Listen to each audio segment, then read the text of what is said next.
Let me ask you something. Have you ever replayed a moment? Not because of what happened, but because of what you didn't do. You didn't reach out. You didn't say sorry. You didn't let yourself be real because ego told you to. Stay strong, be cool, don't need them.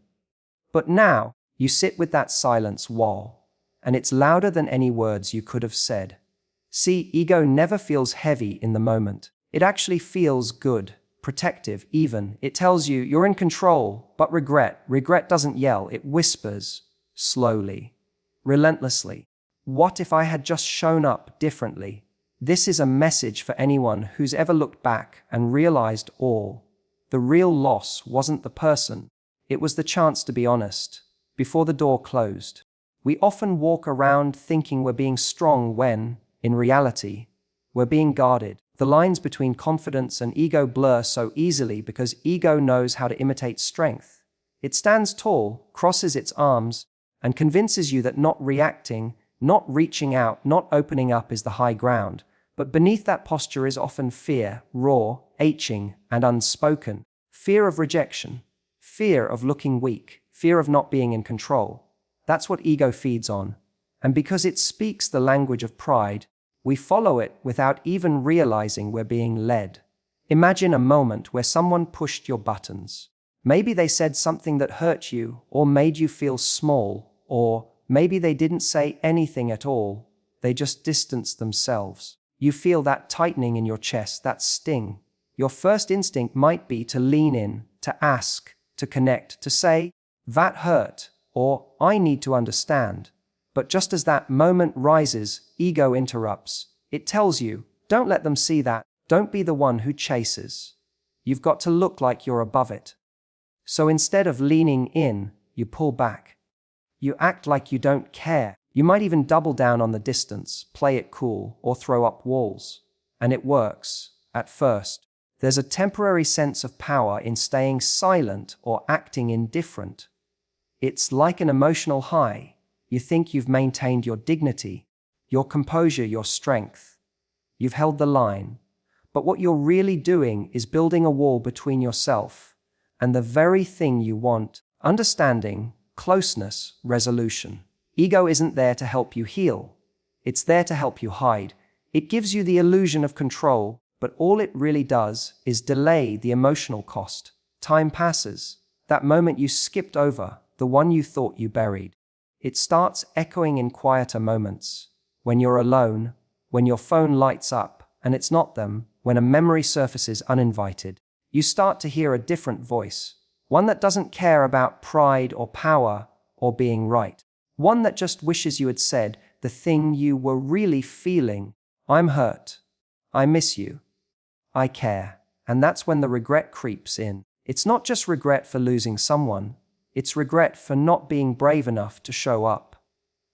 For letting fear drive the moment. For letting ego convince you that vulnerability was weakness, when it was actually the only thing that could have saved what mattered.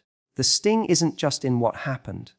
It's in knowing that you played a role in it by not being real. We don't talk enough about how lonely ego can be. It isolates you in a false sense of superiority, like you're sitting on a throne built on cold, hard silence. No one can reach you there, but you can't reach anyone either. And eventually that silence turns into a prison. The irony is, the thing we fear most, being hurt, being left, being seen as less than, ends up happening anyway. Only this time, it's on our terms. We chose ego, and in doing so, we chose disconnection. There's a cost to every emotional shortcut we take, and ego always makes the bill more expensive than it needed to be. When the fog lifts, you realize strength isn't in holding back. It's in having the courage to lean in, to be honest, to be soft in a moment that begged you to harden. That's the lesson ego never teaches, but regret always does. It's easier to tell ourselves that someone walked away than to admit we might have pushed them out. There's comfort in the idea that we were abandoned. It lets us feel like the victim, like the one who gave too much, cared too deeply, or loved too hard. But sometimes, when the noise quiets and we look back honestly, we realize that it wasn't that they left. It was that we made it impossible for them to stay. And we did it without even knowing, because ego was in the driver's seat the whole time. When you care about someone, truly care, there's always that hidden fear of being the one who loses more. So ego steps in as your protector. It arms you with sarcasm, indifference, defensiveness, anything to avoid looking like you need them more than they need you. Instead of saying, "I'm scared of losing you," ego says, "I don't care if you go." Instead of asking, "Are we okay?" it says, "Whatever. Do what you want." That person on the receiving end doesn't see fear. They see detachment, coldness, walls, and eventually they believe you. They think you truly don't care. So they stop fighting for closeness. They pull away. And in doing so, they start confirming the very fears you were hiding from. Except now, it's no longer imagined. It's real. But here's the twist. You didn't lose them because they didn't love you. You lost them because they couldn't feel loved by you. That's a bitter truth, but one worth facing. People aren't mind readers. We expect them to know we care, that we're hurting, that we're trying, when all we show them is distance. We test them. We wait for them to break through the walls we built, hoping they'll try hard enough to prove they won't give up on us. But at some point, they get tired. They mistake our silence for apathy. And we let them go, not with words, but with resistance and emotional armor that made loving us feel like walking through a minefield. Later, when they're gone, when the space they once filled feels loud and hollow, ego finally steps aside. That's when regret comes in. But by then, the story is different. It's no longer, "They left me." It becomes, "I made it too hard for them to stay." That's a harder story to tell ourselves because it involves responsibility, accountability, and most painfully, it demands vulnerability we withheld when it mattered. The truth is, many people never get closure because they don't look deep enough to see how they contributed to the ending. Ego prefers the surface, level narrative. They ghosted, they changed, they gave up. But go deeper, and you might see the small ways you pushed them away. Not returning vulnerability, dismissing their needs, holding on to the upper hand in every conversation, acting cool instead of being honest. These aren't crimes, but they're patterns, and patterns can wear people down. It's humbling to realize that someone might have been willing to keep showing up if we had just made it safer for them to do so, if we had just shown them a version of ourselves that wasn't hidden behind pride. But we didn't, not because we didn't care, but because ego convinced us that caring openly was dangerous. And now, with time past and space between us, we wish we could go back, not just to be with them, but to be different with them. Regret doesn't just come from what was lost. It comes from the realization that we had a choice, that we could have made it easier for love to stay. But we made it harder because ego wanted protection more than connection. And once that connection breaks, rebuilding it takes more than words. Sometimes, it takes a kind of humility we didn't know we were capable of until it's too late to show it. There's a moment in every conflict where you have a choice. You can fight to be right, or you can fight to stay connected. Most people don't even realize they're making that choice in the moment because ego is whispering in their ear. Don't back down. Ego thrives on victory, winning the argument, delivering the final word, making sure your side is heard and defended. But what you win in those moments isn't connection, it's distance. Because the more determined you are to prove your point, the less room you leave for the other person's experience. And connection can't survive in a space where one person's truth is the only one that matters. Think back to a disagreement you had that still lingers with you, not because of the outcome, but because of how it made you feel. Maybe you said something you didn't mean. Maybe you stood your ground so firmly that the other person gave up trying to reach you. In the moment, you might have felt strong, sharp, untouchable. But after it all settled, there was a new feeling underneath emptiness. That moment where you ask yourself, was being right really worth what it cost me? The irony is, ego fights for our dignity, but it rarely protects what actually matters. It's obsessed with narrative. It wants your side of the story to sound justified, righteous, bulletproof. But connection doesn't care about the story. It cares about how safe two people feel to be seen and heard. When ego becomes the loudest voice in the room, everything becomes a competition. Who's more hurt? Who tried harder? Who gave more? It stops being about the relationship and starts being about your pride. That's where regret is born. Because long after the heat of the argument fades, what we remember isn't the exact words that were said, it's how we made each other feel. You might forget the topic, the point, even the timeline, but you'll always remember the feeling of emotional disconnection. The moment they shut down. The moment you said something that built a wall. The pause in their voice when they realized you weren't listening to understand. You were listening to win. There's nothing wrong with standing up for yourself, but ego doesn't just stand up, it bulldozes. It doesn't want resolution, it wants dominance. And sometimes, in its hunger for validation, it tears down the very bridge you were trying to walk across. When that happens, you don't just lose the argument, you lose the chance to build something deeper, a kind of understanding that only comes when both people feel safe enough to soften, even in the tension. It's only after the damage is done that ego quiets down, and then what fills the silence is reflection. You start asking different questions, not, did I prove my point? But, did they feel heard? Not, was I right? But, did we lose something we might never get back? That's where regret hits hardest. Because the price of ego isn't always immediate. Sometimes, it shows up later, when the relationship doesn't feel the same. When conversations feel colder, when trust takes a little longer to show up, and you realize that your win came at a cost no one talked about, but both of you felt.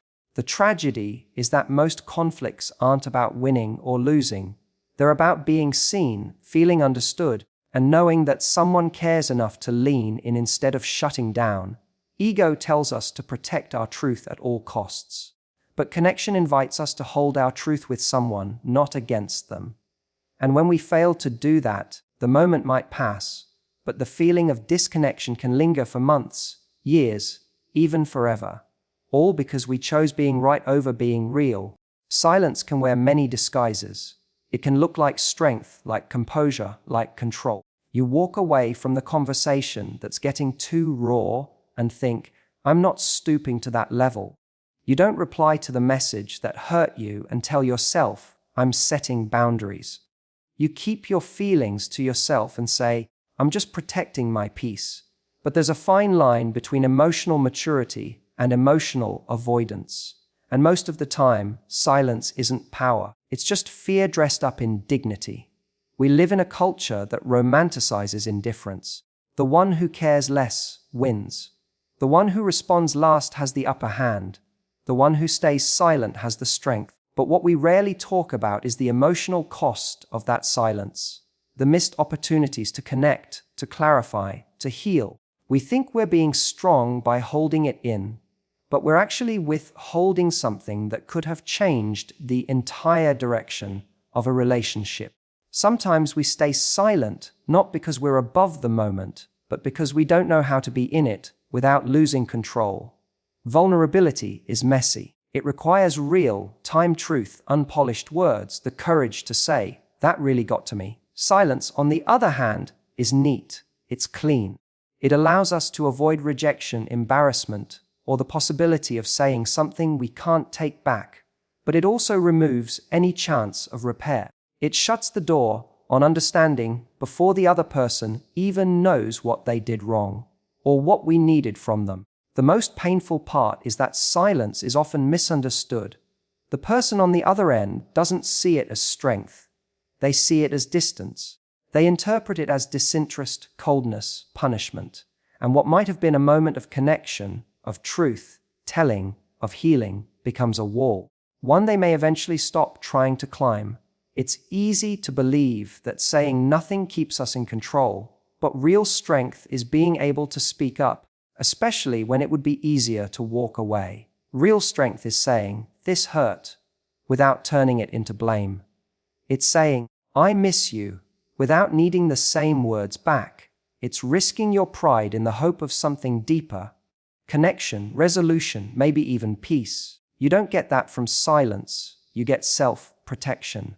You get the illusion of control. But what you also get is space between you and the people you love. And over time, that space hardens. What once could have been a conversation becomes a permanent disconnection. Because people stop reaching out. They stop guessing.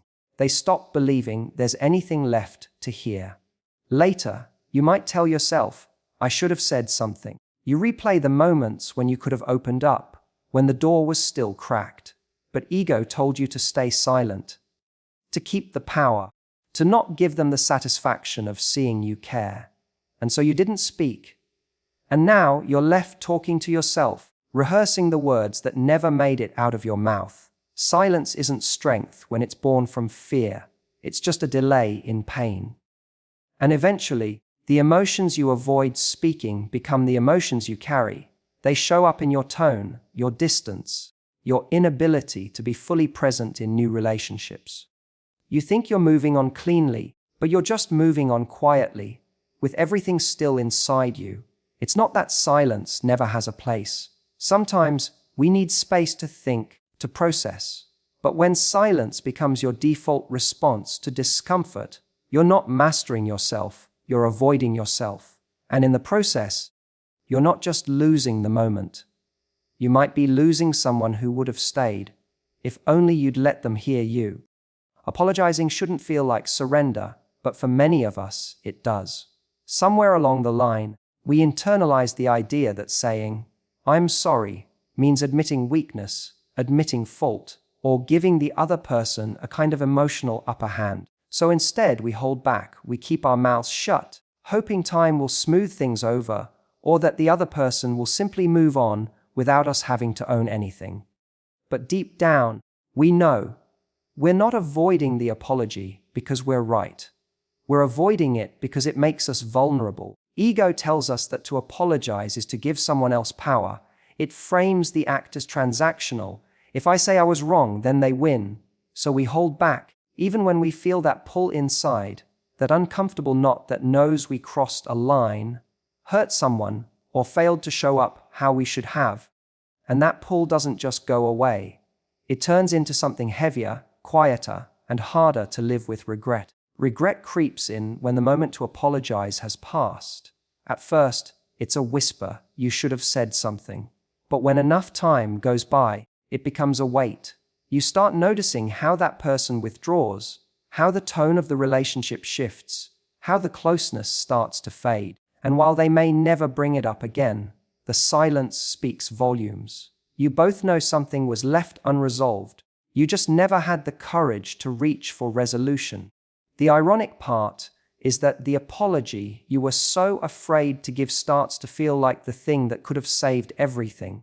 And by the time you're ready to say it, it's too late. They've closed off. They've moved on. Or they no longer believe that the apology is genuine. They think you're only sorry because you lost them, not because you understood what you did. The truth is, most people aren't looking for a perfect apology. They're not demanding a script. What they want is to feel seen, to know that their pain mattered to you, that even if you didn't intend to hurt them, you recognize that you did, and that you care enough to say it out loud. That's what ego can't grasp. Ego thinks apologizing is about lowering yourself, but in reality, it's an act of emotional bravery. It's stepping outside of your pride to say, you matter more than my image of being right. Sometimes we think silence protects us from rejection. If we don't say sorry, we don't have to face the possibility of not being forgiven. But what we forget is that not apologizing doesn't prevent rejection. It often guarantees it, because no one wants to feel like their pain is invisible. If they meant something to you, they need to know that their hurt wasn't just brushed aside. Saying nothing sends the opposite message, even if you didn't intend it that way. The apology you never give doesn't just cost the other person, it costs you, too. It eats away at your peace. You start to question your own integrity. You wonder what would have happened if you had just said it sooner or at all. And those what ifs stay with you long after the moment is gone. You don't get stronger by pretending you don't feel remorse. You get stronger by owning it, by saying the hard thing, by leaning into humility instead of hiding behind pride. Apologizing doesn't make you small, it makes you real, and realness is what creates connection, builds trust, and mends the fractures ego is too proud to touch. When you delay an apology, you're not protecting yourself. You're postponing healing, both theirs and your own. There's a special kind of silence that follows someone who's no longer in your life, not because they vanished, but because you waited too long to say what mattered. You rehearsed the words 100 times in your head. Maybe you even typed them out once or twice. But ego said, not yet. Wait until they come to you. Don't make the first move. So you listened, you waited. And then, one day, they stopped waiting too. We think there will always be more time, more space to fix it, more chances to reach out when it feels safer, when the pride fades, when we feel a little less exposed. But time has a way of running out on the things we thought we'd always be able to circle back to. One day, they stop texting, they stop checking in, they move on, and it's not always with anger. Sometimes it's just quiet acceptance, the kind that hurts more than shouting ever could. That's when the words you didn't say come rushing in. I miss you. I'm sorry. I didn't mean to push you away. All the things you kept locked behind your pride now feel like emotional weight you have no one to hand to. You walk around carrying those unspoken truths, those overdue admissions, and they grow heavier with every reminder of who that person used to be in your life. The songs they liked, the places you went together, the inside jokes that no longer have a home. Ego always assumes there will be a second chance, that if someone really mattered, they'll stay close enough to be reached when you're finally ready. But people don't wait forever. Not because they stopped caring, but because they got tired of wondering whether you still did. We forget that silence is also a message. That not speaking is still speaking. And often, what it says is, you didn't matter enough for me to push past myself. By the time we realize the cost of ego, we're usually alone with the bill, because now the I miss you can't be sent, or worse. It can, but it won't land the way it once could have. It won't open the same door. It won't rewind the damage or erase the months of distance. You'll still say it. You might even mean it more than ever. But it will feel hollow, like bringing flowers to a house that's already been sold. That's the tragedy of letting ego take the lead. It convinces you that you're holding on to dignity, when what you're really doing is holding on to fear. Fear of looking desperate. Fear of being rejected. Fear of not getting the response you want. And so you gamble the relationship for emotional safety. But when the regret comes, it doesn't care about safety. It only reminds you of what you didn't do when it counted. Most of the pain in hindsight isn't about what happened. It's about what didn't. The text you didn't send, the call you didn't make, the apology you didn't offer, the softness you didn't show. You told yourself you were protecting your heart. But the truth is, you were protecting your ego. And now, the heart you are trying to guard is the one left aching. There's no rewind button for these moments. Sometimes people really do move on. They stop waiting for the words you withheld, and they find peace without them. That's when you learn that vulnerability wasn't the risk. Waiting was. Because in love, in friendship, in any relationship that matters, time isn't always generous. The hardest, I miss you, is the one you whisper to yourself, knowing that the only person who needed to hear it isn't listening anymore. So many of the moments we regret in life weren't ruined by other people. They were stolen by our own ego, by the voice that told us to protect ourselves instead of reveal ourselves, that warned us against vulnerability, when vulnerability was the only thing that could have saved the moment. It's easy to look back and blame circumstances, timing, or the other person's behavior. But deep down, if we're honest, we know when it was us who closed the door, not because we didn't care, but because we were scared to show it. The truth is, ego never shows up to protect love. It shows up to protect pride. And pride doesn't build connection. It preserves isolation. It turns soft hearts into stone walls. It turns opportunities for intimacy into silence. And the pain we feel later isn't just about losing someone. It's about knowing we could have spoken, reached out, shown up, and didn't. You don't have to let ego drive the story anymore. You don't have to wait for regret to remind you of what matters. You can choose vulnerability now. You can choose courage now. You can say the thing, send the message, open the door, before the moment passes. Because when you look back on this chapter of your life, let it be one where you were bold enough to love out loud, to speak when it mattered, and to never let pride be louder than your heart. That's not weakness, that's strength, the kind that lasts long after ego is gone.